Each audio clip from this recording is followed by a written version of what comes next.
Welcome to Math TV with Professor V. This is video lecture number 8 for intermediate algebra on solving by substitution or elimination.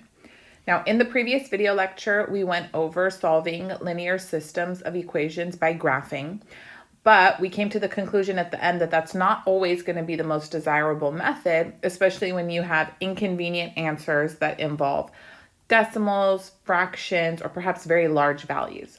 So we want other algebraic methods that enable us to solve linear systems of equations. And the first one we're going to go over is substitution. So in intermediate algebra, you should have already a little bit of exposure to the substitution method, but the idea is basically this. We have two equations, right? So step one, you pick one equation, okay? And your job is to solve or isolate x or y. Okay, so pick one of the equations and then isolate either x or y. How do you know which one to isolate? Whichever one's easier, honestly. Okay, don't make life any more difficult for yourself than it needs to be.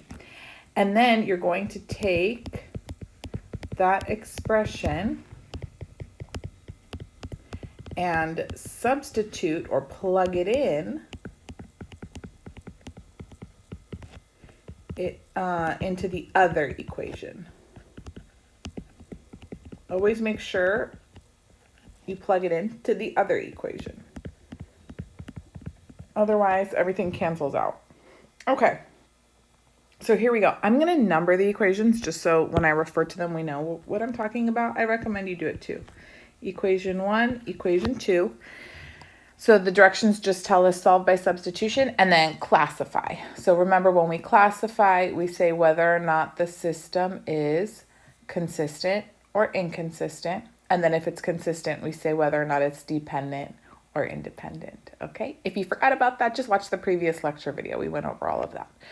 Okay. So first things first, pick one of the equations and isolate either x or y. You know what? I don't need to worry about that for example A, because if you'll notice right here in equation 2, I already have x isolated on the left-hand side of the equation. X equals negative 2y. So step 1 is done. X is negative 2y. Now what do you do with this? We're going to move to step 2. You take that expression, the negative 2y, and I substitute it into the other equation wherever I see x.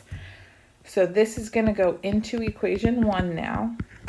And I have 2, instead of x, I'm going to write negative 2y plus 7y equals negative 12. And then if you look at where you're at, this is a good checkpoint. Make sure in this one equation now you only have one variable, right? Because that's essentially the goal that you're going for. We started with 2 equations, 2 variables. We're trying to reduce the degree, basically, and get to 1 equation and 1 variable. So now we have negative 4y plus 7y equals negative 12. So then we have, combining like terms, 3y equals negative 12. So y is negative 4. If we know y is negative 4, then I can go back to equation 2, remember, and find x. X is negative 2y. So into 2, x is negative 2 times y, which is negative 4, and that gives us 8. You don't leave your answer like that, all sloppy. You're going to write your final answer as an ordered pair in a solution set. So remember, we have those braces when we write a set. And then x comes first, y next. Make sure you put parentheses around them to show or indicate it's an ordered pair. And now let's decide, is the system consistent or inconsistent? Well, remember, you have an inconsistent system when there's no solution. Otherwise, it's consistent. So this system is consistent. And then is it independent or dependent? So do you have infinitely many solutions? That would make it dependent. Or do you have one unique solution? Just one solution, right? So then it's independent. Okay, good. That's it for example A. Not every instructor requires that you classify, but I'll do it just so that we're in good practice, okay? Let's look at now example B. We have x plus 3y equals 7, and then 4x plus equals 28 minus 12y. So you guys pick, which one do you want to work with, equation 1 or equation 2? Let's start with equation 1 and try to get x by itself. Doesn't that look like it's the least amount of work? Good, I agree. So from equation 1, if I'm going to get x by itself, I would just subtract 3y over to the other side. So x equals 7 minus 3y. Lovely. Now this expression is going to get substituted into equation 2. So plugging this into 2, let's see what we have here. We have 4 times, put your parentheses, 7 minus 3y equals 28 minus 12y. Now take a look. Make sure you only have one variable in your equation at this point. Yes, we do. It looks fabulous. And I took the expression from equation 1 and I substituted it into equation 2. So what comes next? Yes, we'll distribute. So distribute that 4 on the left-hand side. So we've got 28 minus 12y equals 28 minus 12y. Uh-oh, are you noticing something? If you try to, you can stop here because notice we have the exact same expression on both sides of the equation.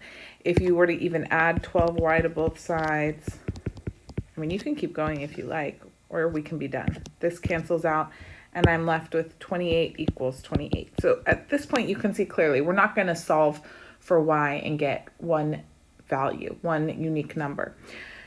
But this is one of those points where you have to ask yourself, okay, 28 equals 28. Is that a true statement or a false statement? That's true, right? So that's always true regardless of what value y takes on. So in this case, we're going to have infinitely many solutions. Now you have to be careful. Think back to when we were graphing. What scenario would be represented if we were to graph these two lines? We don't have to. But this is where you have the same line graphed twice. You just couldn't tell it was the same line because the equation looked slightly different, but essentially it is the same. This one's just the other equation multiplied by 4 and rearranged. So let's think how to carefully write our final answer. First of all, don't say all real numbers. You've got a big dimension issue. All real numbers means all numbers on the real number line. That's a one-dimensional answer. That's not what we're looking for here because we're solving systems of two equations in two variables. And then you don't want to say the entire xy plane because that's not right either, right? Say this is y-axis, this is x-axis. No, it's not all of this. It's only the points that lie on this line. And remember, it's the same line. So how would you write that out? You've got some options, okay? So check with your teacher, check with your textbook what the preferred method is. I'll show you a couple, okay? You could write your solution set as any xy such that, and then you write the equation of the line that it has to lie on. X plus 3y equals 7. You could write it that way. Or you could put the equation of the other line, xy such that 4x equals 28 minus 12y, okay? Or you could solve, since we know x equals 7 minus 3y, you could say 7 minus 3y, y, such that y is any real number. Okay, that way you'll probably do later when you're in pre-calc. I'm writing this at the, assuming you're like an intermediate algebra. So most likely something like this is going to be most appropriate at this level. Okay, good. They're all equivalent though. There's nothing wrong with these other ones. They're nice too. Very nice. Okay, then we have to decide, is the system consistent or inconsistent? So the way I like to think of it is, does the solution set consist of something? Do we have an answer to report? Yes, we have infinitely many, which is, more than enough. So the system is consistent. And then when you're deciding if it's independent or dependent, you look and say, do I have exactly one answer? Then it's independent. If not, it's dependent. Okay, dependent because we have these ordered pairs that depend on our choice of one of the variables, which you'll study more later. Perhaps you'll take linear algebra. Okay, very good. Let's look at another example here. Example C, 2y plus x equals 9, and then x equals 3y minus 3. Why don't you try to pause the video right now and solve this one on your own, okay? And then check back in. Let's see how you did. Okay, so let's number the equations 1 and 2. If you notice, you should start with equation 2 because x is already isolated, right? X equals 3y minus 3. So I'm going to go ahead and substitute that into equation 1. So we have 2y plus, instead of x, I'm going to put 3y minus 3 equals 9. Okay, so 5y minus 3 is 9. That means 5y equals 12. So y equals 12 over 5. No, you didn't do anything wrong. Just because you get a fraction, don't have a meltdown. And definitely don't get your calculator out and try to write it or switch it to a decimal, okay? Unless the problem starts off with decimals in it, don't bust them out. Stay in fraction land, okay? Unless instructed otherwise. So y is 12 over 5. Now we need x.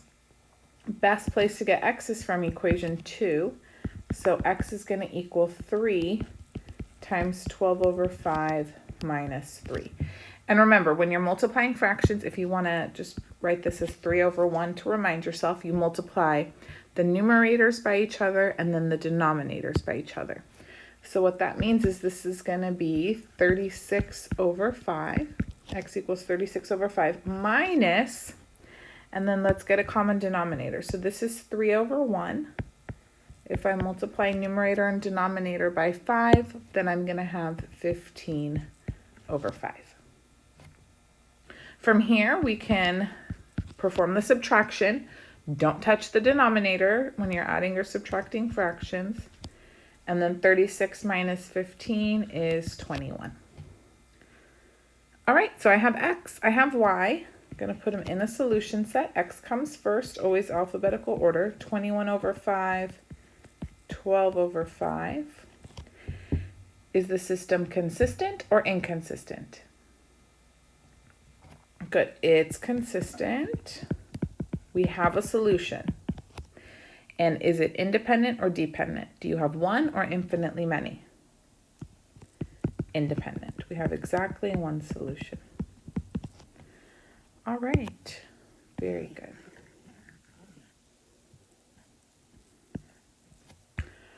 Now we're going to move on to the addition or elimination method. A lot of students prefer this method. The good thing though about substitution is you can use it even on nonlinear systems of equations, which you'll study later. Addition elimination is a little more tricky to get it to work on nonlinear systems. It won't always help you out. All right. So for the addition or elimination method, you basically just add the two equations together so that one of the variables is eliminated or canceled out. And we'll talk about what to do if they don't automatically cancel out from the get-go in just a minute. But let's just see how it works first with this example. So we have 2x plus y equals 3, and then 3x minus y equals 7. So we're just going to add these guys together. And if you'll notice here, 2x plus 3x, that's 5x. Y cancels out. And then 3 plus 7 is 10. Not bad, right? So then you have x is equal to 2. And then at this point, I'm okay with my students just going back and substituting to solve for the other variable, but some instructors might want you to do elimination again to solve for y. So just check with your teacher. So let's say you're going to pick which equation to put it into. I would put it into equation 1. Why would I do that? Because I'm trying to solve for y, and I notice in equation 1, I have just a positive y all by itself. So once I plug the 2 in, I just have to move it over and I'm done. I don't like this equation because there's a minus in front of the y, so I'd have one extra step. It wouldn't be the end of the world, but I like less steps, don't you? Okay, so into equation 1, we have 2 times x, which is 2, plus y equals 3. So 4 plus y is 3, subtract 4, y is negative 1. All right, so we're done. So in my solution set, I have 2, -1, and the system is consistent. We have an answer, and there's only one answer, so it's independent. Remember, when we graphed these, this would have been represented by 2 lines that intersect exactly once, not parallel. All right, very nice. Let's look at example B. Okay, so this one's just a wee bit different because if you notice, if I were to try to add the 2 equations together right now, none of the variables would cancel out. You would just have, don't write this down, 9x plus 3y is -2. And you're like, oh, who cares? This got me nowhere. Exactly. So look at these equations and think, oh man, I really, really wish, pick a variable to get rid of. Let's say y. Here's a 2y. Don't you wish that instead of y up top, we had -2y? Wouldn't that just be the best? I know. So I always tell my students, don't sit around feeling sorry for yourself in math class. If there's something that you wish was the case, make it happen, okay? So take equation 1, and we're going to multiply equation 1 by -2. So my new equation 1, after I multiply by -2, I'll write it down here. -6x minus 2y equals, be careful, 14, right? Okay, and then I'm going to write the equation 2 that we have beneath it, 6x plus 2y equals 5. And then from here, we can add the equations together and y will cancel out.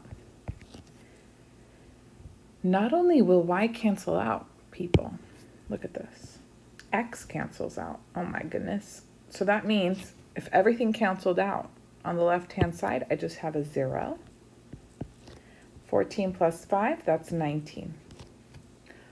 So this is another case. All the variables are gone. I'm not going to be able to solve and get a unique answer. But stop and ask yourself, does 0 equal 19? No. So this is a false statement. So that means there's absolutely nothing I can substitute in for x or y that would make this a true statement, which means we have no solution. So what do you write for your solution when there's no solution? You can just write no solution. Sometimes you can write this symbol, which represents the empty set. You could also write out an actual empty set. Do not put, I know I said this before, but I'll say it again. Do not put the empty set in a set. Now it's non-empty. That means something else, okay? Don't do this.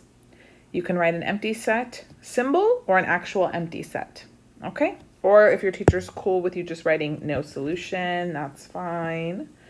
That's fine. And then is the system consistent or inconsistent? It's inconsistent. Very good. There's no solution. The solution set consists of nothing. And then you don't say anything past that, okay? You don't say independent or dependent. Nope. Okay? That's only a classification for consistent systems. Okay. Let's move on. Another one, solve by addition or elimination and classify. So let's see here. If I were to try to add the equations together right now, nothing would cancel out. So make up your mind, do you want to eliminate x or do you want to eliminate y? Let's start off trying to eliminate x because one's positive, one's negative. So it looks like it might be easy to do. So what is the least common multiple for -4 and 6? It's going to be 12, right? So I need that -4x to become a -12x and the 6x to become 12x. So I'll multiply this first equation here. Let's multiply by 3. And then the bottom equation, I will multiply by 2. All right, so we'll have -12x plus 9y equals 24. And then the second equation is going to become positive 12x plus 4y equals 18. All right, good. So now let's add these together. Notice x cancels out. Hooray! And then we have 13y is equal to 42. Good. Then dividing by 13, we get y equals 42 over 13. Ugh. Okay, so here's your options. You can take 42 over 13, substitute it into either equation 1 or 2 for y, and solve for x. I mean, you're going to have some work to do because of the fractions. So another option instead is, for this case here, we eliminated x, right? First. What if we eliminate y next instead? Then I would have x's value. I would solve for x, and I wouldn't have to do all this substitution with the fractions and maybe get a headache. So let's try this instead. So we have negative 4x plus 3y equals 8. Going back to the beginning, I'm not going to do substitution. And this time, let's eliminate y. Okay, so let's see here. We've got 3y and 2y. Least common multiple for 3 and 2 is 6. So one of these needs to be positive 6. The other one needs to be negative 6. It doesn't matter which is which. So I'll multiply the first equation by 2 and the second equation by negative 3. Okay, you could have done negative 2 and positive 3. Doesn't matter. So let's see. Now we'll have negative 8x plus 6y equals 16. And then second equation is going to become negative 18x minus 6y equals negative 27. Add these together. You get negative 26x. Y cancels, equals negative 11. Ooh, so x equals positive 11 over 26. See, so it was a lot less painful going this route of elimination again, because you didn't have to introduce fractions along every step of the way, just the very end of your answer. So now we can write out our solution set. X comes first, 11 over 26, and then y, 42 over 13. Let's classify. It's consistent and independent. Very nice. Okay. Last, is this the last one? It sure is. Solve using any appropriate method, classify. Okay. I'm sure most students, you're probably one of them, just starts having a meltdown when they see so many fractions happening all at once, okay? So why don't we just get to a place where we're feeling a little bit better about ourselves? Let's just clear out the fractions. Multiply each equation through by the least common denominator, okay? So we can get rid of them. So here's equation 1. Here's equation 2. Equation 1, I'm going to multiply by 5. Okay, so instead of x over 5, now I'm just going to have x. 2y becomes 10y, and 16 over 5 is just 16. For the second equation, it's a little more tricky. I have to multiply by 10 to get rid of all the fractions. Okay, I'll write it out over here in case you need to see some of the work. If you can do it in your head, though, that's good. If not, don't feel sad for yourself. Just practice. So if you multiply by 10, that's 10 over 1. 10 over 1, 10 over 1. This 5 will cancel, and you have a 2 left over. So now that first term is 6x. The 2 and the 10 cancels here. This is a 5, so now we have 5y. And then the 5 and the 10 cancels. I just have 2, so negative 7 times 2 is negative 14. Okay. No. We're not ready to add them together just yet. I just wanted to get rid of the fractions so everybody was less panicked, okay? Now look at these two equations. Pretend this was the problem that they gave us, okay? So pick a variable to get rid of, either x or y, and then let's multiply by the appropriate constant. I say let's get rid of y because this is 5y, that's 10y. I can just multiply this second equation by negative 2, right? And we'll be ready to go. Multiply by negative 2. So we'll have negative 12x minus 10y equals, be careful, positive 28, right? And then you still have x plus 10y equals 16. Okay, let's add these together. This is gone. Y is gone. And we have negative 11x equals 44. Divide by negative 11, you get x equals negative 4. Ooh, that's nice. Okay, so from here, we need to go find y. Where shall we go? I say, go where it's the easiest, yeah? This equation probably is the nicest place to solve for y. X plus 10y equals 16. X is negative 4. Add 4 to both sides, then you get 10y is 20, so y is 2. Okay, don't leave your answer like that. It's a hot mess scattered about the page. No, no. You write a nice solution set. Negative 4, comma 2. Consistent, we have an answer. Independent, we have exactly one answer, not infinitely many. I always think of that song. I-N-D-E-P-E-N D-E-N-T. Do you know what that means? Do you know what song that is? If you do, comment down below. Okay, that concludes the lesson. You might run into some systems of equations that also have decimals. Let me just give you a heads up, because I know it's in the homework and when I used to teach algebra, like 1.2x plus 5.7y equals 3.6. I'm just making this up. Negative 0.6x plus 4.3y equals 1.1, something like that. Again, you can just multiply by 10 in this case, because there was just one digit after the decimal place, and then scoot that decimal place over one place to the right, and then you would just have 12x plus 57y equals 36. Negative 6x plus 43y equals 11, like that. Don't actually solve this system. I made these numbers up right now. They're probably not going to come out nice. But you can clear decimals out of the equation just like you would clear fractions. Make sense? Okay, fabulous. Subscribe if you haven't already. Give this video a thumbs up. And then in the next video, we're actually going to go over solving applications, aka word problems, with systems of 2 equations. So stay tuned, guys.